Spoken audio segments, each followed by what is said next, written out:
Those that leave the greatest impact understand timing. That dreams would come quickly, but the best things in life take time. From simple things like food, preparation, to more complicated issues of parenting and marriage, the best things in life take time. People who don't have time to cook don't cook well, because the best things in life take time. You can get married, you can have a wedding in 30 minutes, but it takes years to have a marriage. The best things in life take what? It is a sharp contrast between being rich and being wealthy. You can hit the lottery, receive an inheritance. You can be catapulted from rags to riches, and you can be rich quick. Though many define wealth differently than how I will today, true wealth isn't just about money, but it is about the lessons you learn while struggling upward. If you have money without wisdom, you will soon be parted from your money. The best things in life take time, takes relationships. You've got the money, but because it was given to you quickly, you didn't build the infrastructure to sustain it. You don't have the relationships to sustain it. You don't have the information to sustain it. And most people who hit the lottery, 70 to 80% of them go broke within 5 years. You can't imagine that you could hit that much money and lose it. But the truth of the matter is, God is teaching us that the best things in life take time. There are things that you learn from struggling.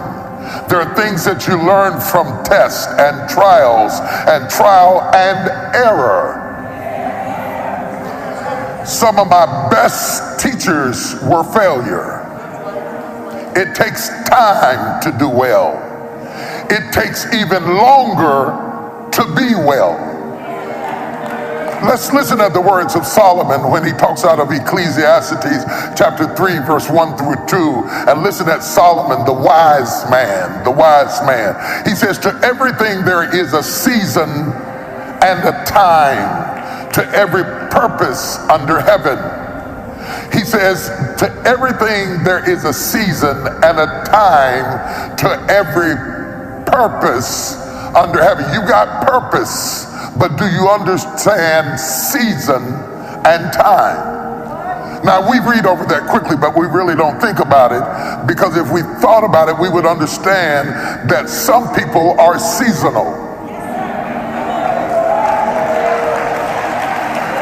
Some relationships are seasonal. Some opportunities are seasonal. And yet when we see the seasons change, we think the blessing has ceased. But it is not that the blessing has ceased. It is that the season has changed. There's a great deal, I got a lot of trees in my yard. There's a great deal of difference between how my yard looks in the spring and how it looks in the fall. And by the time it gets to winter, quite frankly, the trees are ugly and barren and destitute. And if you came in the winter and saw it, you would have no idea of how beautiful it would be if it takes time. There is a time to be born,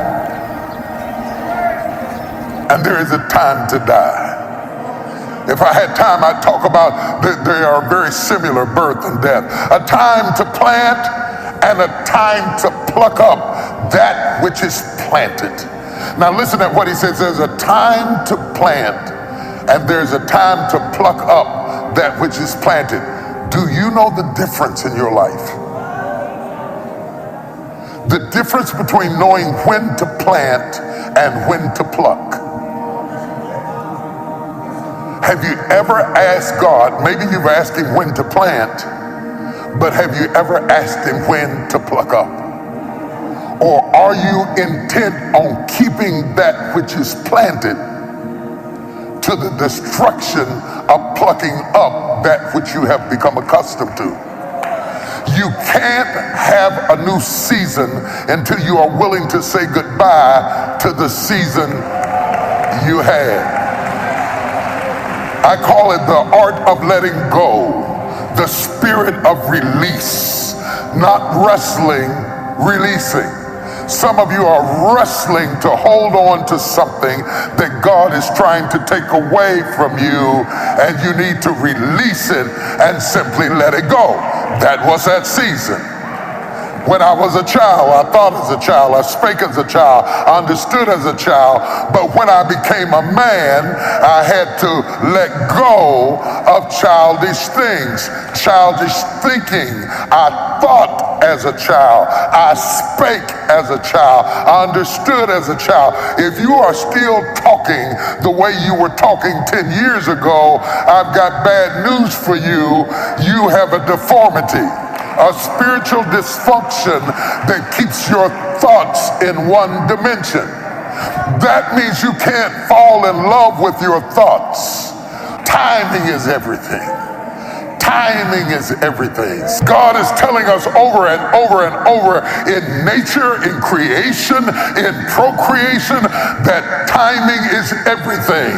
You can't be fruitful out of season. You can be right about what you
said, but wrong about when you said it, and do more damage than you did good.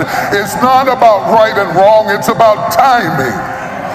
Right information delivered at the wrong time can tear a marriage up the house from being built, can stop you from having the peace you ought to have. You're worried about being right. You need to be worried about timing.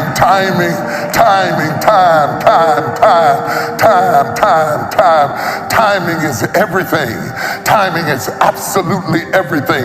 One thing I know for sure, I came to Dallas at the right 38 years old, it was the right time. Any sooner would have been a disaster. I wasn't ready for it. Any later would have been too late. It wasn't ready for me. It wasn't just the right time in my life, it was the right time in Dallas. It was the right time in history.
This is not your battle. The wisdom of waiting is the opiate of faith. The most expensive seed you can plant is time. If you sow money, you're going to get some more money. But if you plant time, you'll never have